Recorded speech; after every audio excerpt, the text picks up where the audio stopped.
everyone, and welcome to Caster's Couch. There you go. He got the name right this time. The 50-50. He won that one. I know. Because you thought that this was what podcast that you were excited for? Oh, well, you know, I might have mentioned to some of my friends that, like, oh, yeah, I'm going on a podcast called The Caster's Couch today. And they were like, wait, what? Yeah. And I was like, yeah. That's what he said. But what did you say the first time? Casting Couch, yeah. Yes. That would be a very... That's not a podcast, though. It's not a podcast, but it seems like media that you're familiar with. That's a great intro, you know. Just we've talked some. I think I looked into it when I was reaching out to you via Twitter DMs. We have DM'd once, and it happened sometime last year. You were on. You and Flowers casted one of the tournaments. One of the OQs led to what at the time was Proving Grounds. It's like, hey, it was fun to work with you. I was on the desk for that. It's good job. It's all that. And then it was all downhill from there. Yeah, then it was no worries. And you ghosted him, never responded to his positive messages. I was like, nah, fuck that. Sorry, who are you again? Barry?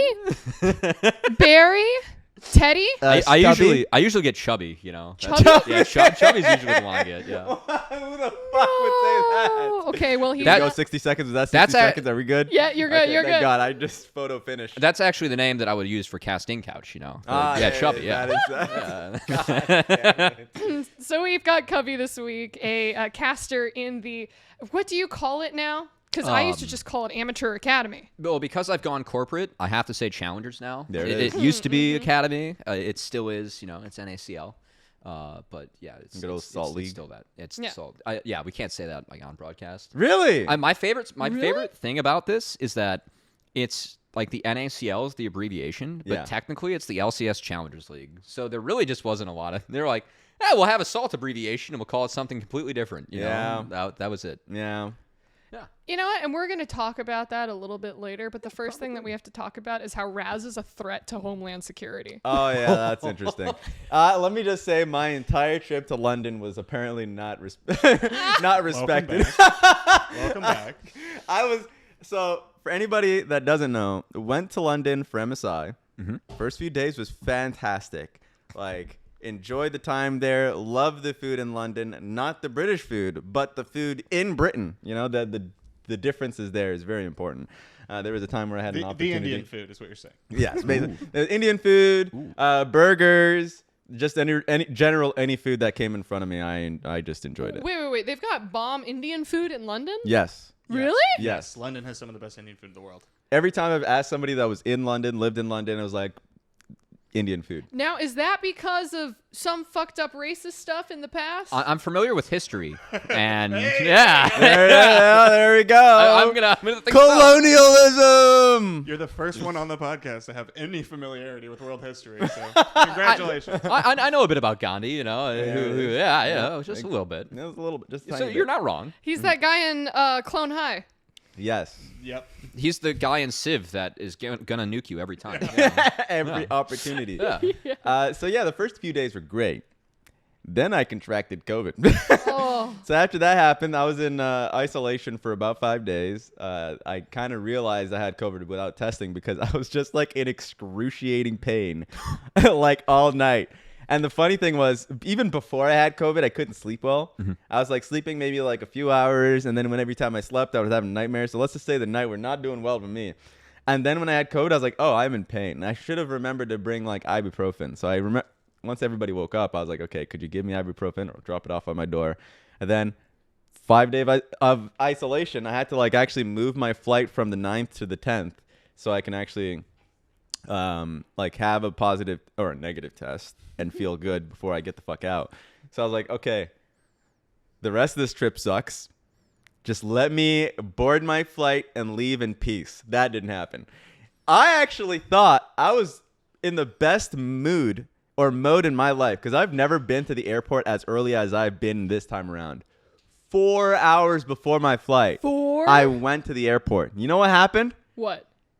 By the time I was done with all of security's bullshit, I was there maybe 20 minutes before my flight. So it started with me going and showing my visa or anything, basically just trying to get my boarding pass, right? Yeah. And they were like, oh, so because you're going back to America, are you a citizen or like do you have a visa? I was like, yes, I have a visa. I have an O1 visa, right?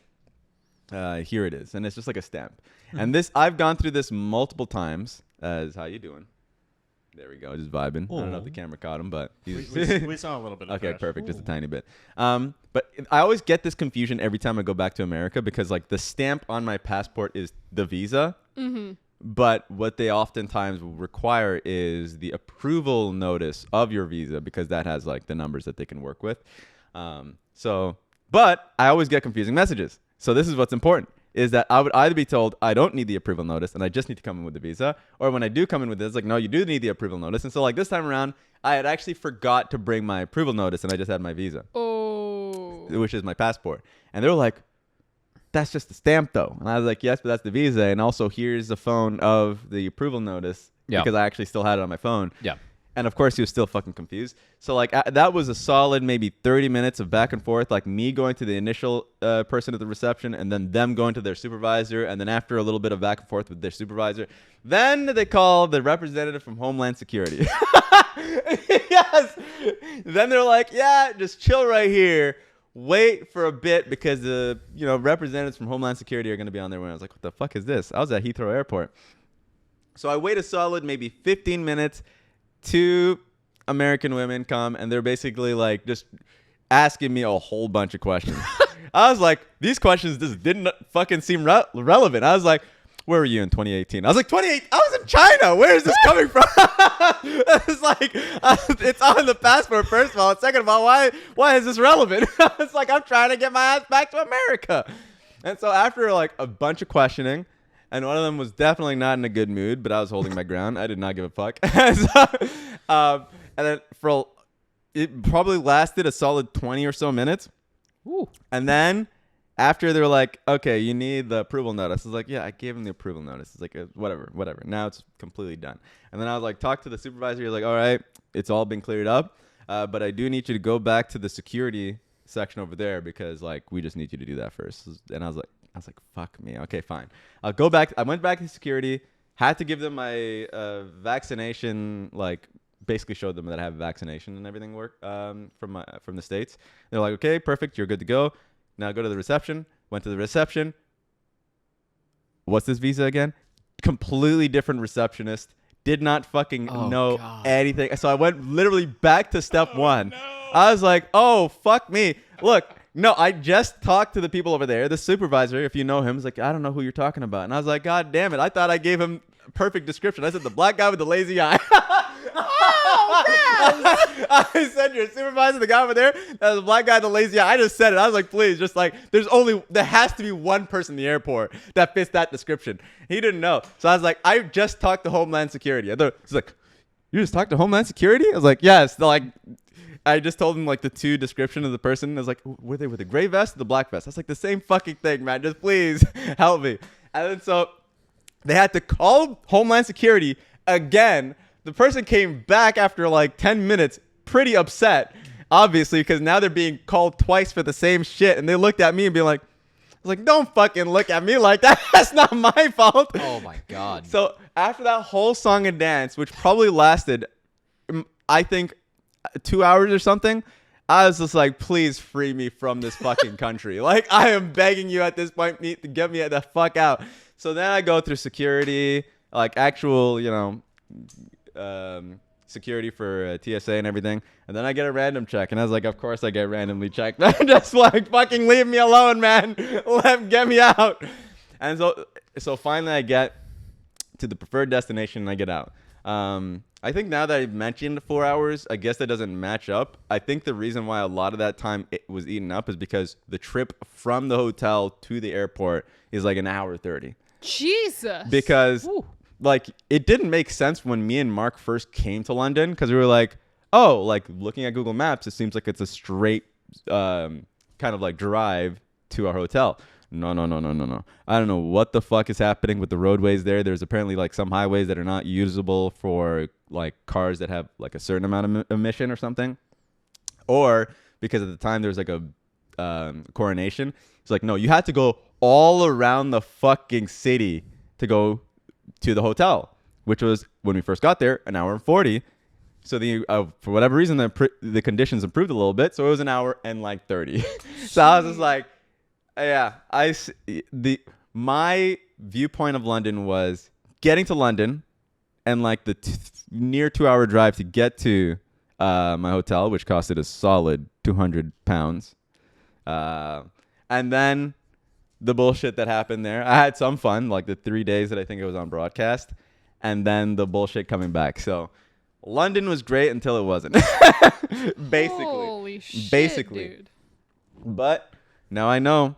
I always bring in my, I guess, the original or copy of my visa notice. Now I know. And it took some time. Thank God I got to the airport early. That was my story time. I think I have more, but that was solid. That's always clutch though. You got to get there in the window. True. What's the comfort zone like through security? Usually, and when me and Flowers goes from flight to flight because we'll just like pair up because we live pretty close by, I will scare him because I've gone to the airport so frequently where I'm like, I only need to leave the house around like 2 hours or an hour and a half depending on my location to the airport. LAX, you need to go earlier. Just a little bit. Yeah, it depends on the days. I actually don't know which day is better and which is not. Some days, like the lineup to security is fucking just a breeze, and some days it's packed, and I have no idea which is which. So usually I go about 2 hours before. This time around, I just went super early because I just like, look, just get me out. I will leave the hotel, eat breakfast, and get to the airport. That's it. Oh god. So that was my trip. Overall, I enjoyed it, and I think I want to go back to London at some point. I met some great people there, and the usual of like just getting to work with people around the world. Like time that I had with the European team was great. Haven't seen Asheen and Dagda in some time, and so like that was fun. And the event was beautiful. The set for the MSI event, like the tunnel that they have, basically, the stage is sick. The venue actually is like a smaller one. Which I think is a positive because that just carries noise really well. Which is funny because first day, amazing. Everybody was there. And then you start getting to, this is stage 1 of the tournament where you're having like, oh, the Latin American team versus this team. Oh, okay, there's no one here. So some days packed, some days not. And I have to call out one person. Call him out. I don't know this individual, but you may have heard them from home. Because when the fucking CBLOL team loud played, there was one person in the crowd that was screaming their ever-living fucking like vocal cords out. And it wasn't at any time that made sense. Oh. It was like people just random movement on the map. And then you hear, like blood-curdling scream. I was like, that don't fucking make sense at all.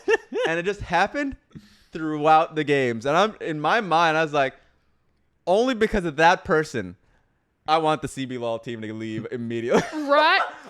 Because like, yeah, that was my thing. I know people who were in the venue must have fucking heard it, and I didn't know people outside on stream can hear it. I think I saw a thread about it. No, there it is. Yeah, so I think it was heard. There it is. Yep.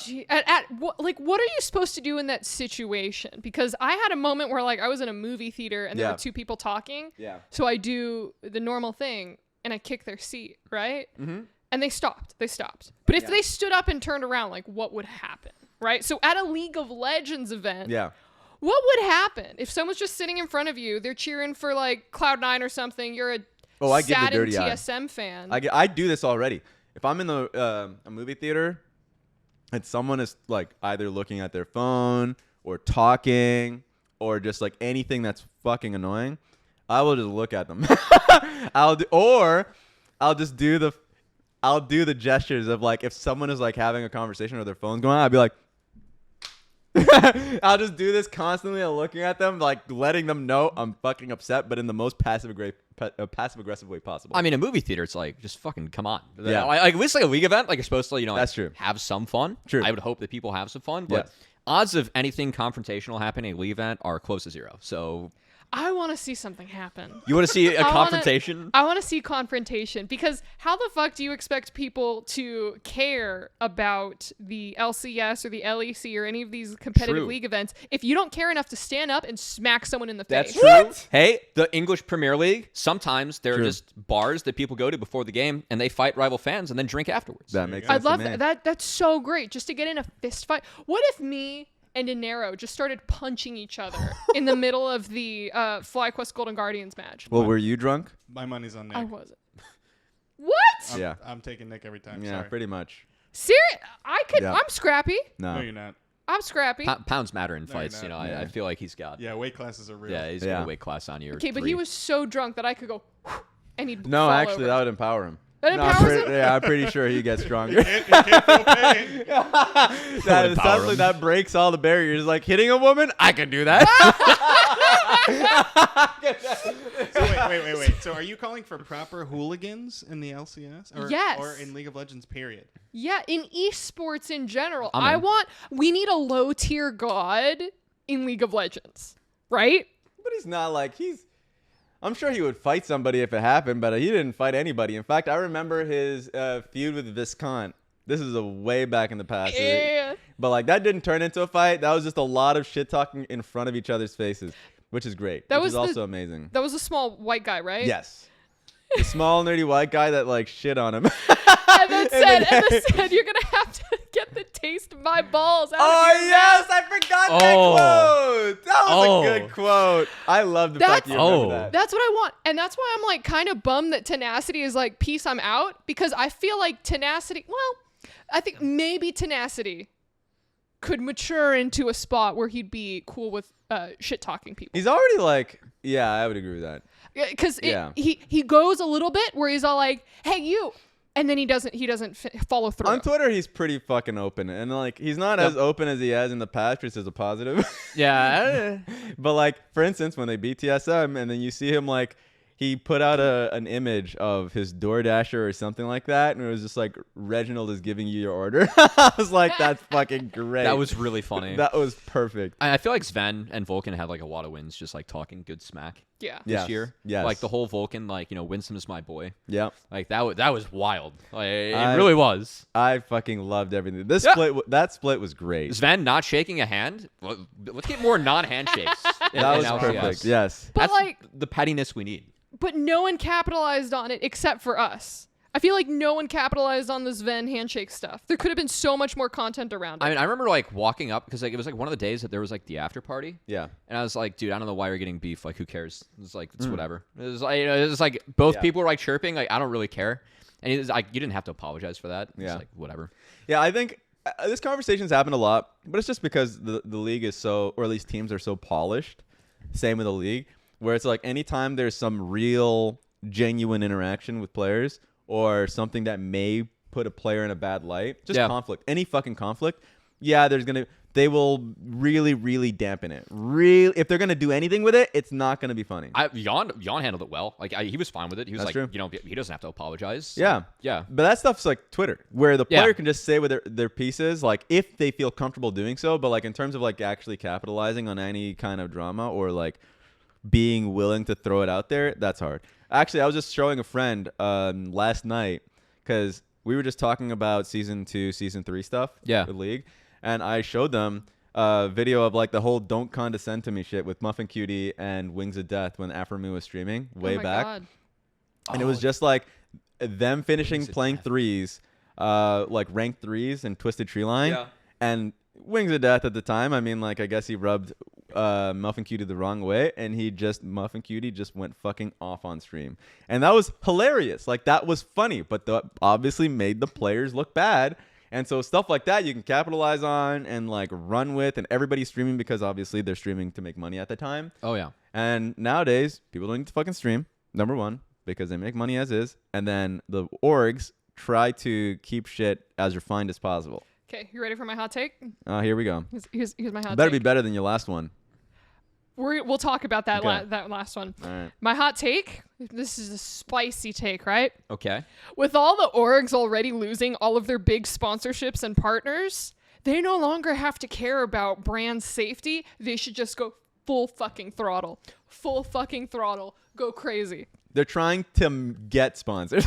Actually, Crazy. They're not getting sponsors in trying esports to right now. get They just go sponsors. full fucking crazy. okay, actually, one of the wildest things I heard, like, kind of behind the scenes. So I had a marketing major. Like, I was like doing esports like with my college. Guys, we have a college graduate. Yeah. Oh, there we go. College Yeah. graduate. College in the house. graduate There on the it is. show. Thank you. There That you go. piece of paper costs a lot of money from not me. But wait a anyway. second, you went to business school? Yes. Take it back. Oh, there it is. Take it I back. know. Guys, I take went it to away. business school and I ended up in esports. That's not good. I'm reversing I the like we have the same exact.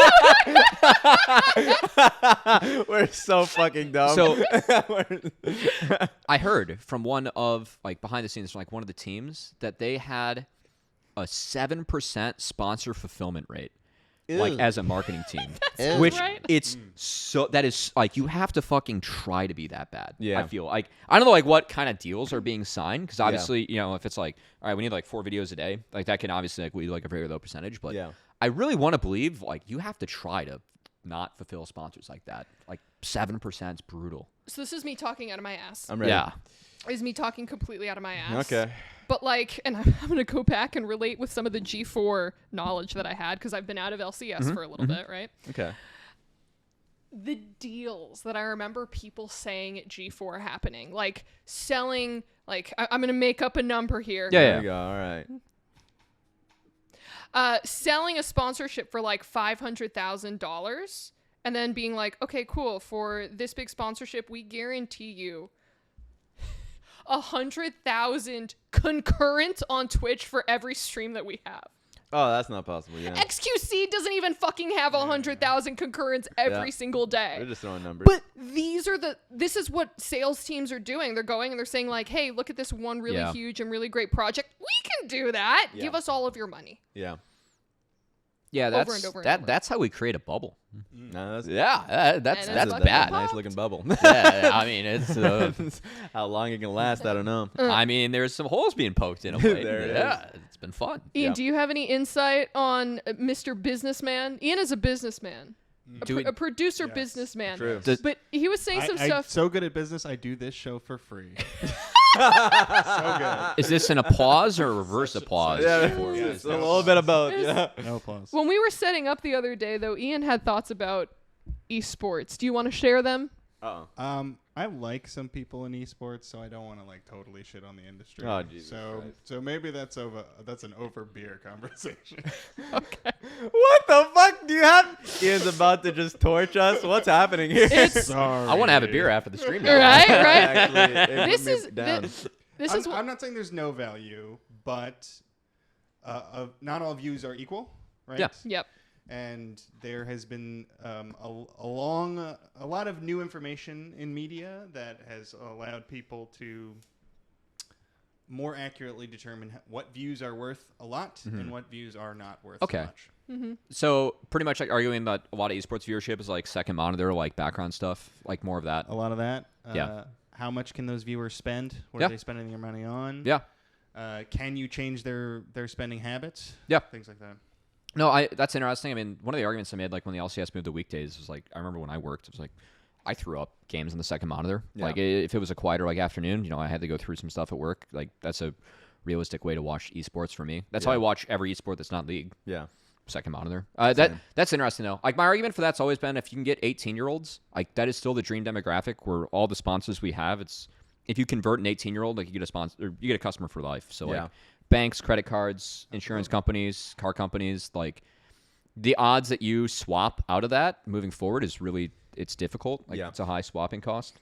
So I've always thought esports like we had value in that because like the kids were smart enough to run ad block, right? Yeah, and I just think right now in general, any corporation is really struggling to get monetize younger demographic. Just in general, I know that's been the case with the NBA. Just people moving away from TVs in general, and a lot of streaming services, a fucking abundance of streaming services, and I don't even know which ones are actually profitable. It feels like every single one that I've really touched on is like, That's what the strike is about, right? yep, there it is. So Are you telling me that CNN Plus that collapsed as fast as it did wasn't profitable. Quibi? When I fucking heard about CNN Plus, I was like, guys, I watched the news. No one fucking touching this. If these were the sponsorship deals being sold at G4, I would have paid good money to know the sponsorship deals that CNN Plus was selling. There it is. Yeah. I would have loved that. Good Yeah. Lord. Part of me just... Thresh just let out the biggest groan, and now he's doing his little doggy stretch. Thresh likes to be at the center of the room. Yeah. Because that way he could just kind of keep an eye on everyone. But he also falls asleep during his, job of keeping an eye on everyone. Sometimes he'll do some sleep running. Do little dream kicks. Yeah, the little dream kicks. He's a That'll good happen. boy, That's though. too So you'll cute. notice it, I'm sure. That's too cute. Yeah. He's a very big boy. So I haven't showered since Thursday. Ah! Why are you fucking saying that? Thank God I'm over here. So I have not showered since Thursday because I don't know if you guys are aware, but You're Thursday, trying to protect your personal biome? You know This is what? recorded on a Monday, by the way. That's it. Fucking insane. You know by what? the way. I would have never been able to tell. Hey, I got a parking permit when I came here. I gotta be nice, all right? Jesus. I can't tell. I can't. Damn it. If the house smells like dog, no one will notice your smell. That's Listen, also true. Thursday at 9 p.m., you know what came out? What? Zelda Tears of the Kingdom. It's the sequel to Breath of the Wild, open world Zelda game. People have been waiting for this game since 2019, since it was announced and everything. Excited, pumped, bewildered. It's fantastic. I sat down Thursday evening. I did not move. I was streaming for 6 hours all the way up until the point that you guys came over. It's such a good game. It's Raz, you're looking up, you're like, And I want to point something out, Raz. I want to point something out, you little bitch. Ooh. Rude. As I'm playing Zelda. I'm not the stinky bitch. You know what? You know what? You know what? You know what this stench is? What is it's it? the smell of a true gamer, you fucking poser. There you go. I can't fucking argue that. I can't. Real gamer confirmed. But as I'm playing, Yeah. in the upper left corner, it'll show you when all your friends kind of pop up who's online, and everyone's popping up. It's like Legend of Zelda, Legend of Zelda, Yeah. Legend of Zelda. I've seen a lot of that, yeah. Raz pops up and goes, Ace Attorney. That is true. Hey. That Ace is true. Attorney. Ace And I'm like, Attorney. what the fuck? I'm loving it. Raz, do you not have the $70 to buy the game? Because I will lend it to you if you need it. Because that's the only reason. I still haven't played the first game, Breath not of the the Wild. You sound. haven't played Breath of the No. Wild? That's my biggest issue that I'm trying to get over is that I have a Switch that I just never fucking touch. I never touch it. That's and now a that fucking I'm lie. playing You're it, playing Ace Attorney. yes, that's Lit. the great motivator. I'm not motivated enough to touch Zelda games, personally. But I was motivated to finish this Ace Attorney game, the Great Ace Attorney. It has 2 games in one, which is already a great deal. It is probably the best Ace Attorney games maybe ever. I mean, I will always have the trilogy in mind because the original trilogy, fucking goat work. The best. I would say the first one is probably my favorite. But then, after the trilogy, I'm sorry, Copers, the rest of the games are fucking trash. Apollo Justice actually is a game that's like an aftertaste where it's like, in the moment it was shit, and then you look back on it, it's like, oh, this was great ideas. You sound like a Star Wars fan right now. There it It's is. like, after the original trilogy, the rest of the shit. You know? Yeah. And then past that, every game I just hated. It was just awful. And it was trying, a lot of the times those games were just like trying to relive the original trilogy. They'll be like, oh, this case is really similar to this case in the original trilogy, except it's ass. And you're like, and I kind of already know what's going to happen, as you're going along. And the worst feeling of reading or going through any mystery detective type of novel or game is already knowing how it's going to play out. So what's next for you? Like, where in the world is Carmen Sandiego? basically, so I'm That in the is second a great game. game. It is a great game. I'm not going to touch that. Well, but I'm to still be- in the second game. I grew I'm up in that like game. case 4 for anybody that actually plays the game. It's fucking a masterpiece. It is insane. And the only thing I'm holding back on, there's too many movies, shows, games, or anything where I'm like, this is insane. And then the ending fucking sucks. So I'm hoping that the ending isn't awful, but I'm getting there. So let me just sell something to you. Have you picked up Zelda yet? No, I've been playing Advanced Wars 1 and 2. There it is. On Switch. We're playing good games. Do you have a Games girlfriend? combined. Yeah. Actually, recently, somewhat, yes. Fuck, I was going to use the this is why you get no bitches Wait, what was your question, Ham? argument. Wait, what was your question? She has to fight a girlfriend. She's Wait, so you're in a relationship? relationship shaming? Potentially. Oh! Wait. Rewind. What do you mean potentially? Yeah. It's like new, but yeah. I think that's code for I don't want to talk about it on the podcast. No, it's just new. No. The key word is potentially. It'd be one She thing is like dragging it out. No, it's 100% yes, but yeah, it's just new. Okay. There it is. Okay, all right. Which is great. Damn it. Okay, Raz, do you have a girlfriend? New love. Not yet. And this is why you get no bitches. Why did you let that shit on me? Because you haven't played Breath of the Wild Okay. or Tears of the Kingdom Hey, yet. all right. I slammed a Party Says bag of Doritos and played some Advanced Wars while I watched my league, get crippled. That's how we cope. That's the coping method. Yeah, for it sure. was. It was great. That's Yeah. the fucking coping method. Yeah. For sure. Before we jump into that, Raz, you said that my hot take last week was shit. Oh yeah, it was shit.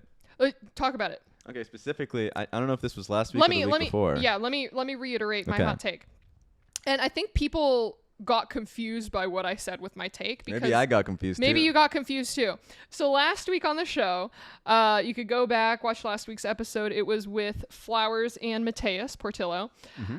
My hot take was that the LCS could go completely online, remove the studio, really downsize it, cut it down to maybe just like a handful of on-camera talent, have everything be remote, and they would maintain similar viewership. My take was not we should do that. Yeah. My take was if you did that, I think you'd be surprised that you'd see similar viewership. Depends on what similar means, because yes, it wouldn't be Armageddon. But it would probably be like a 30% drop off, maybe 30% drop off and then falling. I disagree that it would be a 30% drop off. Okay, what's the enjoyment of watching online games? Like for me, I can say very clearly, like if it's not in a venue and if it's back to online, it saps so much enjoyment of watching it. Not just the in-between games, sure, but actually watching the games themselves are so much more rough when they are online. Maybe the game quality, I'm not talking about that, but I'm just talking about the casting quality. It's still doable. If you like, it's still like, once again, it's not Armageddon, but you're losing quite a bit. You lose a lot of energy. You do. That too. Yeah. Oh, Yes. absolutely. Yeah, absolutely. But did we see that significant of a viewership decrease? And I'm talking about significant, not slowly when we moved online with COVID. No, because that was COVID. Everybody was on. Everyone is at home. That's everybody true. had either lost their job or were just kind of stuck at home. So everybody actually saw an increase in viewership from that because of COVID. But if everybody is fucking working and we're past COVID, you're saying actually we're online with the shit time slot that we already have, then yeah, like guys, we're not increasing viewership. We're going the opposite direction. I'm here because of COVID. There it is. Yeah, and there were a lot of players like back then. I mean, when I was covering just amateur at the time, where it's like, like I was pursuing college, but like, everything went online. I'm just home. Like I'm gonna compete again. Yeah. Like a lot of people actually got back into it because of COVID. Yeah. Yeah. But now that we're out of it. So True. the one thing that I said before, and you weren't here last week, was I was using the Overwatch League as a model.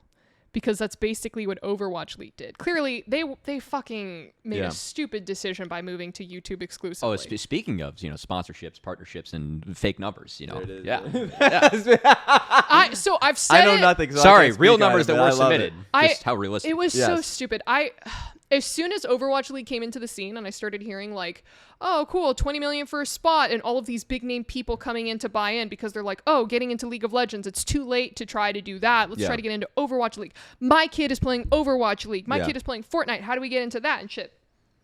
They 100% sent esports back a decade. They were the ones who were pumping as much air as they could into the esports bubble because they're basically making all of these claims of going like, yeah, Overwatch is going to be the next biggest esport. It's backed by Blizzard, the biggest company. You heard of World of Warcraft? Of course you have. This is just like that. This is going to blow up. The viewership is going to be crazy. Yeah. They sell their broadcasting rights to YouTube for some reason 90 million is in my head. That may not be the I think right. it was north of that. North of 90? I think so, because they combined COD with it too, and COD League eventually. Shit. Like they had like everything under their title was like, we're just gonna put it on YouTube. Check the numbers. I'm not good with numbers. I can't remember that shit.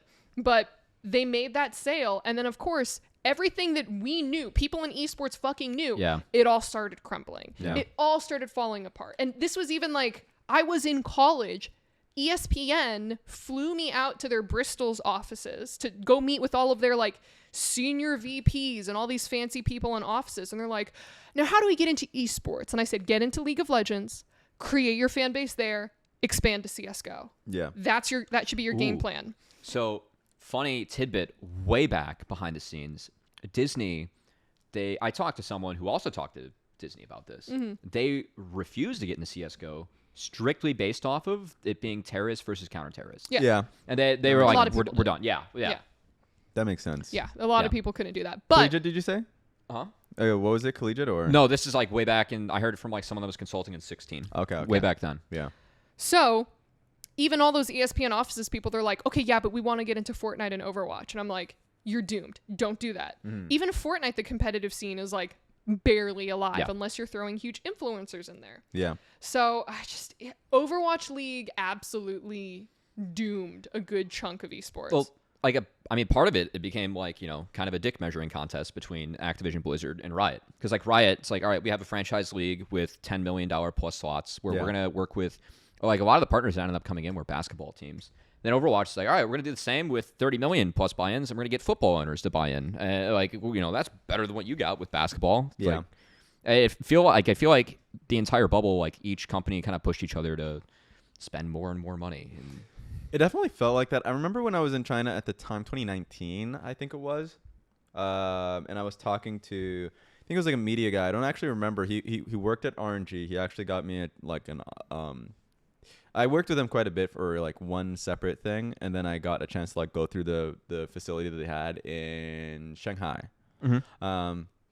Because their League of Legends team was in Beijing, but at the time, like everything else that they had operated in was in Shanghai, including actually at the time their Chengdu Hunters team for Overwatch. And so like he was really positive, and he was saying how RNG as a whole were like really positive on the outlook of Overwatch League, not so much of how it is currently. He was like, oh, currently it's like not a lot of things are happening right now, but like for the future, like, I really like the idea of like a city-based system, and like these are the things that were promised, and it's like even if it doesn't work with this league, like they're setting the groundwork for like the next game for Blizzard, and it just never fucking happened. So like those are the things. So go ahead. That team, the Chengdu Hunters, they actually had to disband, partly because Overwatch, they had a deal with a company in China to publish Overwatch there, because it wasn't published by Activision Blizzard. Yeah. That deal, NetEase probably. That deal fell through. There's literally no Overwatch in China right now. I forgot. Yes. And so they NetEase fell through. They can't have Blizzard. a team. Like, oh my god, that's shit. Yes. YouTube reportedly paid $160 million for Activision Blizzard esports exclusivity. Majority of the money believed to be for Overwatch, with less for Call of Duty, and Hearthstone thrown in for free. Oh, that's a nice kicker. As a Hearthstone player, that feels bad, man. I mean, it feels bad too, because like I originally came from collegiate, right? It's like I co-founded the 9th varsity program in the nation. Let's go collegiate. Let's go. Nice. We talked about this before, because you knew the student that I co-founded it with, the TESPA internship with you, Stell.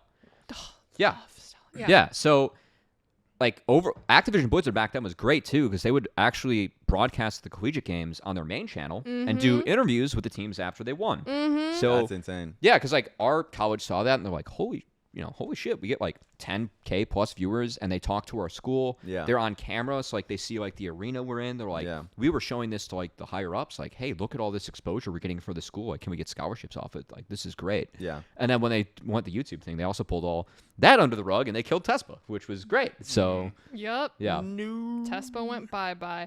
The TESPA was also an interesting thing, because all of the people who made TESPA awesome slowly started getting poached by other people. So I'm like, I mean, good for them, partly. Of course, good for Yeah. them. Kahi went out. Sab went out. She's at Riot now. Everyone basically got Razor, different Blizzard department, and it's like, fuck yeah, good for them.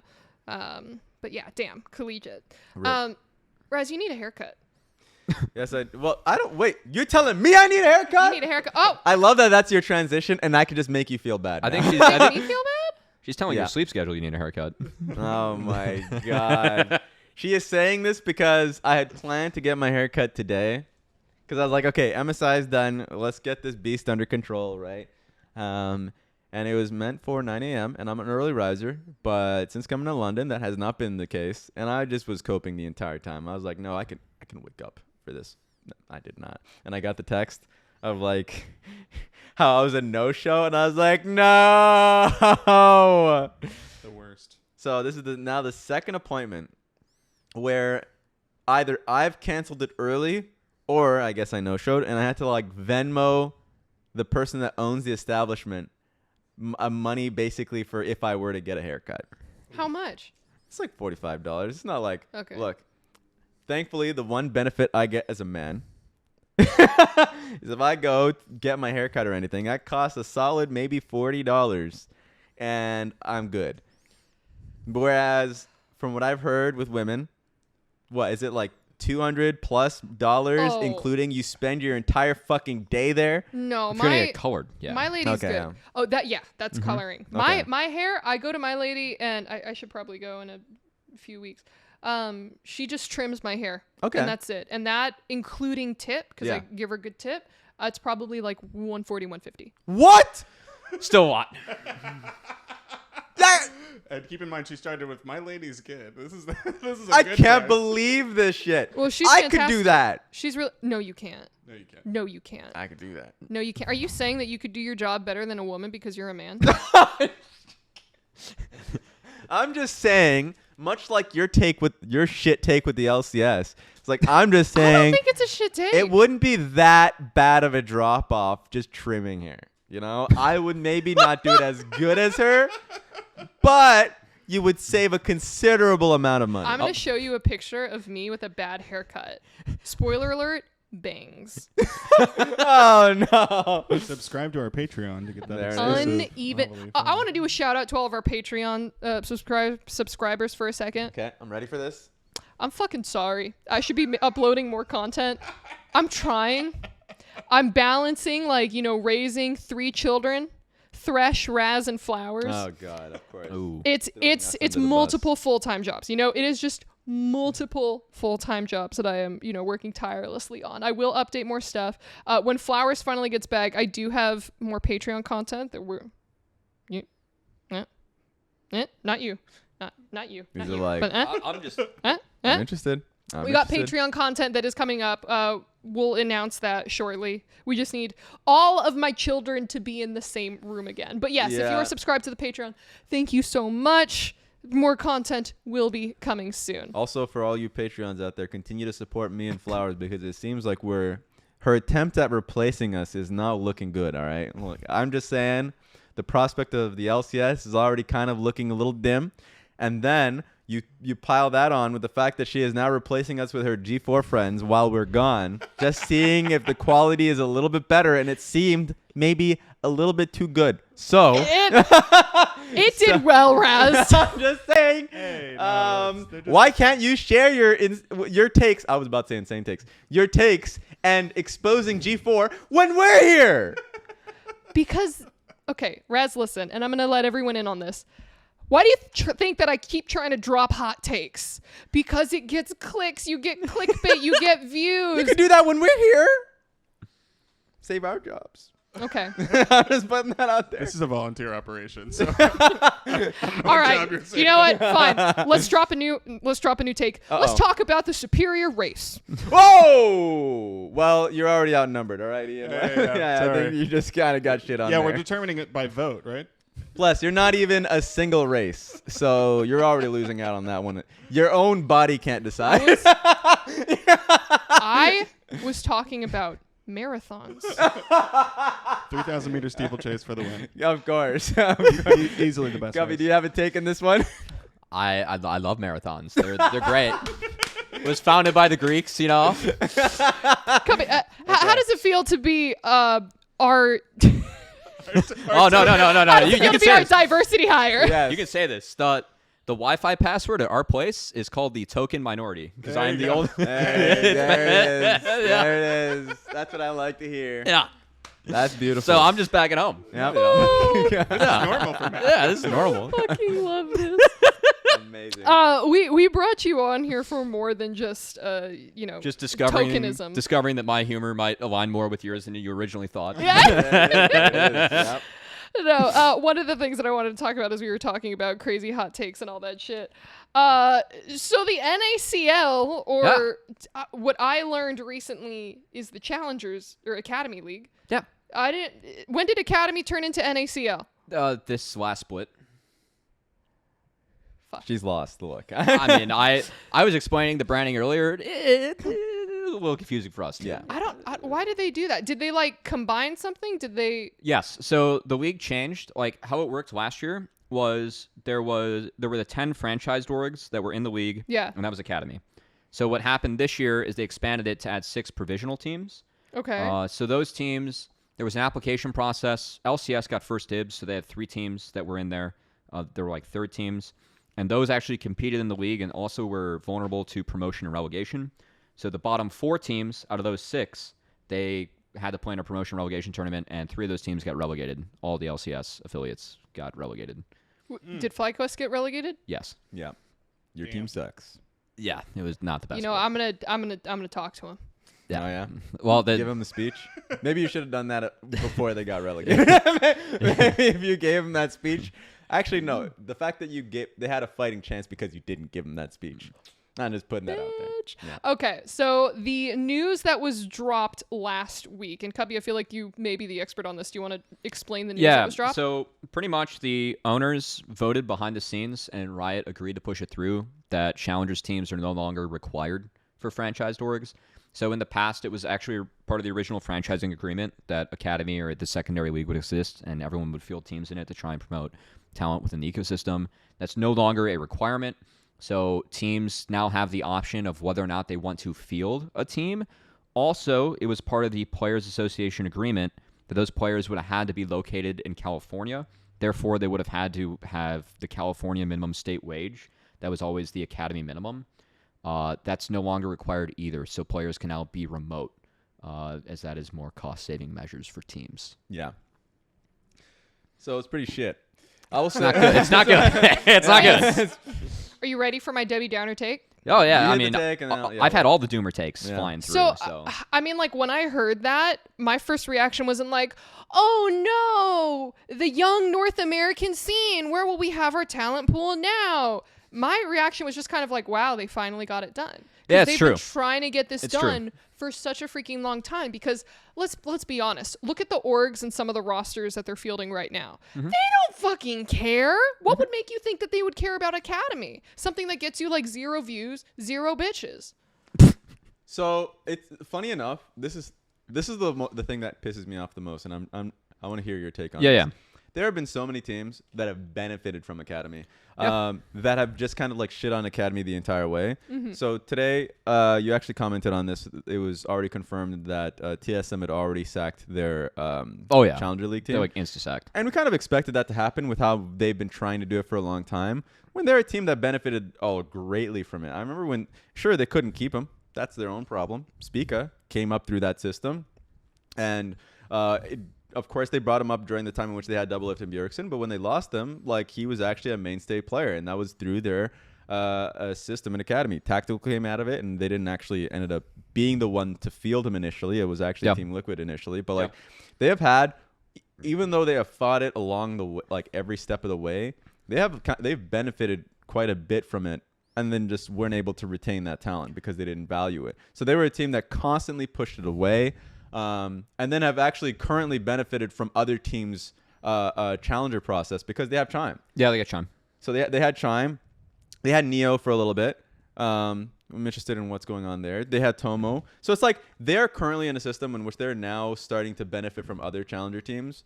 But obviously, you have to pay a little bit more doing that versus literally being able to have your own challenger team, a strong coaching structure underneath it, which they don't have when they did have a challenger team. They had no coach this year. Yeah. They had, I'm actually actively glad that TSM's not in the league anymore. Yeah. Because there were provisional teams who paid way less money. I would sit in on scrims, and like one of the teams, Cincinnati Fear, I sat in their scrim. They had multiple people like that worked for ERL teams. Like, we're still helping with them. Yeah. They were doing it on a volunteer basis. Some were paid. Like, one lived in the house with them. He was like their performance coach. That was more staff than like anything that TSM had as a challengers team. Yeah. And that's kind of pathetic. Yeah. Like, and you know, some people will be like, oh, you know, like it's Haunster, Svensker, and Wild Turtle. They don't need a coach. It's like, well, does LeBron need a coach? yeah.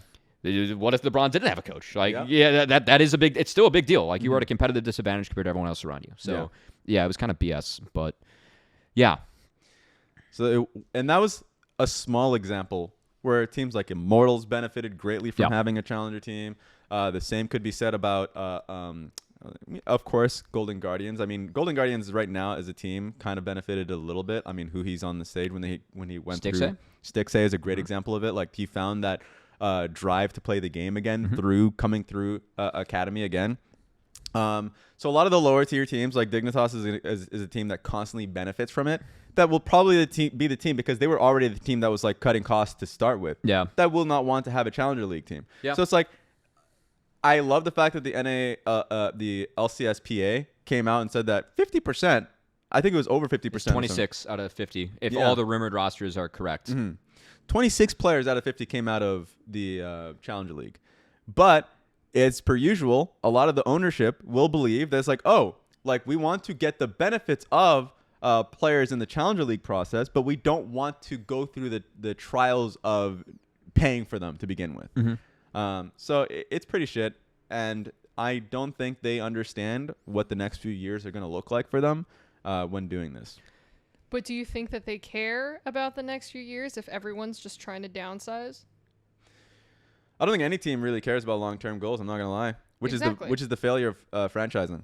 Like, my take right now is that I remember 2017, 2016 when franchising was discussed. I was having a conversation with Veteran, and he was somebody that never liked franchising. Yeah. And I saw the value of franchising. Hell, the team that I was working with initially got relegated. And that was based off of like, hey, if you want to take a risk with having younger players that are inexperienced, or if you have an inexperienced staff, something like that, because I was an inexperienced coach with like inexperienced players, there's going to be a risk. And you don't want to have that one split where you take that risk and you get relegated. I can understand that, right? So I would have expected, okay, they said this with franchising, that the organizations would have the ability to take risks now that there's no looming relegation. What risks are we seeing right now from a lot of these teams? Every year, what they're doing is they're completely churning the rosters, going for gambits right now with Korean imports or European imports. And if it doesn't work, then they'll do it again the next year. Yep. They don't put much or any resources into their academy system, even when it benefits them at times.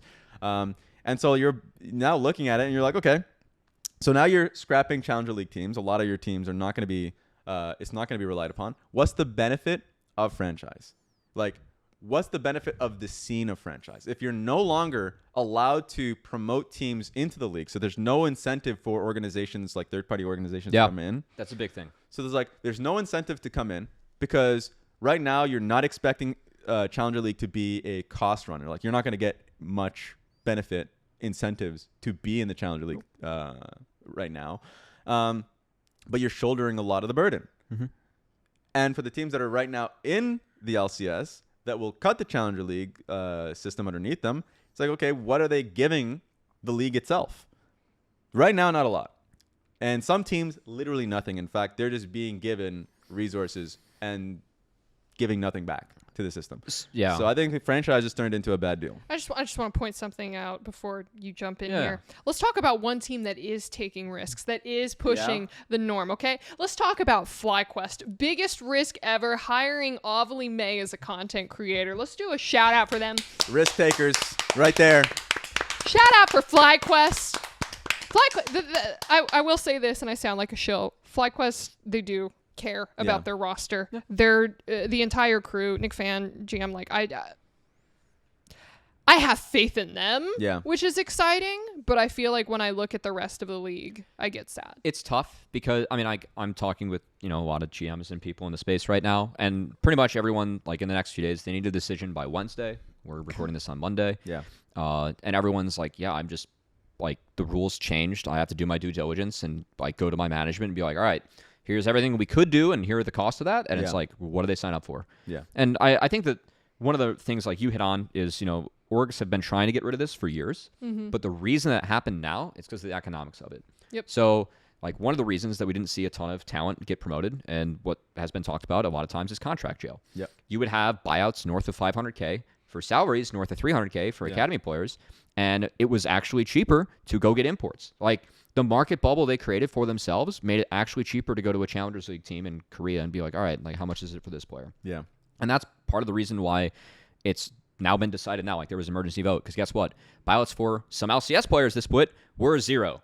So the buyout market's dead. You can't be, one of the top teams that spends more. You're going to put more into the salary of this player to secure them and then throw a buyout tag on them and be like, all right, do you guys want this player? He's probably an upgrade for what you have. Pay us the money and take him. A lot of teams benefited from that scenario. Yeah. Like TSM, think of Lost in Treats. Mm-hmm. They were players that were bought out. Think of FBI with GG. He was a player that was bought out. I mean, that's an LCS team, but still an LCS team bought him out. FlyQuest, I think, bought out the Diamond, Licorice, and I forget who else. At some point, yeah. It was a package. That market's dead. Yeah. And that's a big part of the reason why the owners now looked at this and said, all right, we're just done with it because they don't see it as like a money-making thing because they don't get directly those gains. Well, guess what? If I look at a Jojo Pyun's rookie contract compared to the other options they had that year, Humanoid was someone that was being considered. Yep. I know from talking with EG, they're like, that pretty much would have paid for an entire Challengers roster for the year. Yeah. Like the difference between those two salaries. And so if you invest in it, it still can be worth it for you. Obviously, you are taking a risk because I was confident Jojo would be top 3. He ended up being, I'd say, top 3 both splits in his role. Not every player is going to be a JoJo, but still, it's like if you do this right, you can invest in it and you can make it work. Yes. And the teams don't see that value, and they're like, okay, I can't do buyouts. Like salaries have been dropping. Like, okay, let's kill salaries in the market even more. Yeah. Because again, the motivations for a new partner coming in, if you can't promote to the main league, why would you ever decide to invest in Tier 2 League compared to Tier 2 Valorant, where you can promote in Tier 1 Valorant? Yep. There's no case for it. That's why I think if we're going down this path, and it's very clear that we are going to go down this path, I know that the LCSPA has been trying to make a public stink to get people, get Riot to reverse the decision, at least for this split, because doing it in such a short time is actually probably the worst terrible. thing about this. It is the worst thing. Yeah. It is 100% the worst thing about this. They could have waited until the end of the year, but instead, for whatever reason, by magic, they decided, no, it needs to be done now in the shortest, I feel like it's the shortest offseason in between spring and summer. Less than a month. He's like, okay, less than a month. Now we're sacking 70 jobs. We don't have much time, if any, to create third-party replacements in the league. So let's just say all 10 teams, for whatever reason, said, no, we're not going to have a Challenger League team anymore. I think how many teams are even going to be in that league? I mean, we have 16 at the moment. Mm-hmm. I have no idea. Again, a lot of the teams I'm talking with, they're trying to figure out what they want to do. I have a gut feeling that we'll have 6 teams stick around, and the majority of those will be remote. Mm-hmm. That's what my gut says, and that's probably being slightly optimistic. They could have just waited until end of the year. Yes, literally fleshed out this conversation to make a lot more sense while incorporating the LCSPA. So we're probably just going to be ramming this one through and killing the NACL for a split. And if you kill it for a split, then you kill a lot of motivation for the players to actually do this long term. So next year is just going to be dead. And that's a huge thing too, is when the salaries drop and all this, I'm talking with players now and it's like, first off, it happened too late in the offseason, so they literally have no ability to seek other options. Yeah. It's not like you can go to a different roster, a different team. It's not like you can go to a college. It's dead. Yeah. Another one is bringing up college. The value of a full ride scholarship now and being able to pursue an education. Schools will offer that. Yeah. Your motivation as a player, if your salary goes from $65K to $30K, is now a lot more. Because guess what? That full ride scholarship might be worth more than your what you have right now, and also the ability to pursue a degree. It's really tough if, let's say you want to be a computer science major and play League of Legends. Best of luck to you. That's not going to be an easy life. But you could fund yourself doing that. Now the odds that we have better talent from that. I mean, APA was managed to go to Maryville and get some education while he made it, but that's tough. Not every player can do that. Yeah. And when you look at the global ecosystem and what exists elsewhere, then it's pretty much we're just going to be cherry picking talent from other ladders. Yep. And that sucks. So someone made a tweet. I can't remember who wrote it, but I thought it was interesting because they said something along the lines of at what point do all the players unionize and go on strike? There have been people asking for players to strike. I've seen that. It's too late to unionize. I don't know if a player unionize can even happen. I don't even think the players, when they announced the Players Association, I was kind of half, oh, that's good for them. And then the other half was, none of them are going to show up. What power do you have? None of them will. The thing is, you're asking, these 18-year-old to early 20-year-old guys with almost zero life skills. I love you all, but you guys don't know how to do your laundry. with like zero fucking life skills to now go and represent themselves, their best interests, against the company that is essentially creating the scene in which they can create a career for themselves. And it's like, that's just not going to fucking happen. But for me, that tweet just created the most entertaining mental pictures of seeing like all of these players with picket signs, similar to what's happening with the Writers Guild right now. What can they even do? I mean, it's too late. Like, if they strike, there isn't a union, and the owners, if they really wanted to be hated by everyone, they could be like, "All right, you're fired. And we're going to get a new player." That could legitimately happen. Yeah, that's pretty much the case. And it's like, what I don't know, what it would take to create a union, because that's been a conversation in North America for how many years now. I like the fact that the LCSPA exists. I mean, that shit doesn't exist in Europe with their players, and I think it really benefited. One player in particular, Perks, when he first came in, because he had that non-compete clause. That was honestly the no fanatic clause. That was the funniest clause like I've ever seen. Yes. Like, I'm just like picturing like that in basketball or baseball. Yeah, because like those exist there. Yes, they do. Legit, absolutely. I was like, wow, that's actually the funniest clause, but also that probably shouldn't exist moving forward. Yeah, you know? probably shouldn't. Yeah. So like I like the fact that it does exist, and our version of picket signs is like every player quote retweeting it. Yeah. So that's been good to see. My biggest fear is like the timing of it. The timing of it is pretty good for Riot because it's happening during MSI. It's brutal. So what's literally happening right now is that like news come out, people are making a stink of it, and then North American games are being played, and so suddenly people are moving their attention towards those games, and then next games are going to be happening tomorrow, and so like. Right now, it can just be buried under the news cycle simply because some of the best games are happening in the world right now where people are interested in. And then once their attention is back to the league, I'm pretty sure it's already happening. Yeah. Everyone's already been fired. We've already got the teams ready for the next league. So it's like, I think the timing, I don't know if it really works well for Riot on a really knee-jerk decision like this.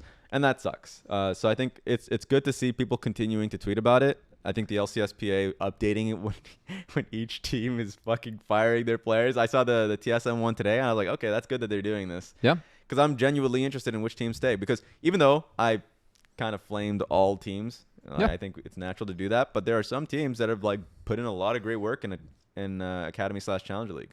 Yeah. I thought Team Liquid did a good job in terms of putting resources in their TL first, of course, even though they failed, sure, but and also they've been the team that have been succeeding the most in Challenger League. There's C9. Everyone will talk about them. Evil Geniuses, I think, even though they've been on and off, they've been, I think, had a great strategy around coaching staff and building up coaching staff and making it so they actually do invest in their academy product.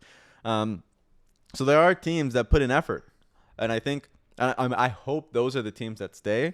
So then there is an actual pipeline. I mean, there's also the argument where like those are the teams that could probably more so afford to stay. Yeah. But also, if you're going to be Immortals, like how do you compete in this league when you can't afford to have a roster that's going to cost as much as everyone else? I still think that challenge, like you have to roll the dice in a player like Kenby. Mm-hmm. That is not like if you're going to be successful as an org in this league as Immortals, you have to take those risks. Yes. So I still would like to see teams like that be like, okay, like maybe a challengers roster is still good for us. Like at least have people competing in this league, see what happens. Because it does matter to compete. Like you can't this would get like really in the weeds, but like how good support as a role has gotten in North America between role swaps, and I think the changes to like what they've done the dev leagues between the OQs and now, that role used to be just like a wasteland. And I look at like the support free agents like for next year as a world where like Vulcan, Awa, Busio, like they're all free agents. Like that's actually a pretty decent world to live in. Like if you're NA, like you're not importing that role as much anymore. Yeah. And that is a role where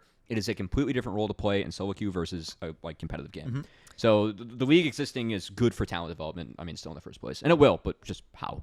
That's the question. Hey guys. Yeah. I smell. You do smell. But I only smell dog, and you've done that tactively. I know, right? Yeah. I'm very smart and just as stinky. Cubby, where can people hear all great things you? I'm trying not to be too gloom and doom right now, but it's Cubby XX on Twitter, Twitch, and then Cubby Matster 6 on YouTube. I've never been able to get out of that one. Master 6? Matster. That was the original. Maxter? Matster, because my name is Matt. Maxter. Okay. All right. That was the original 13-year-old. I'm cool on Xbox. That makes sense. Mine was Broken Chopsticks, and it's still my league I name. remember that. He remembers that. Everyone remembers Razzleplasm. It's so. We've all grown up, you know. Your SEO is so shit though, because if you type in Raz, it goes, "Did you mean Riz?" Yeah. And I'm like, no. It is what it is. Yes. I can't change it. I was thinking about changing it. It's tough out there. People will, especially since I came in from like having the Chinese friends on Weibo and everything. It's that will not be an easy change. What would you do you have like an idea? Initially, it was going to be Barento Box or just Barento, because it's like a unique enough name that if you just search up my name already, you're going to get me. Yeah. But I was like, yeah, they're not going to be able to pronounce that properly. And also, yeah, that's mostly it. But think of the better SEO. I'll stick to Raz. All right. There's some worse ones out there. There's a guy named FBI. That's fair. He made it work. Yeah, that is true. Thank you all so much for watching. Go follow Cubby, watch his streams as he plays, I don't know, some game. And everyone go bully Raz into downloading and playing Breath of the Wild. Thank you all for watching, and we will see you next week. Reverse claps.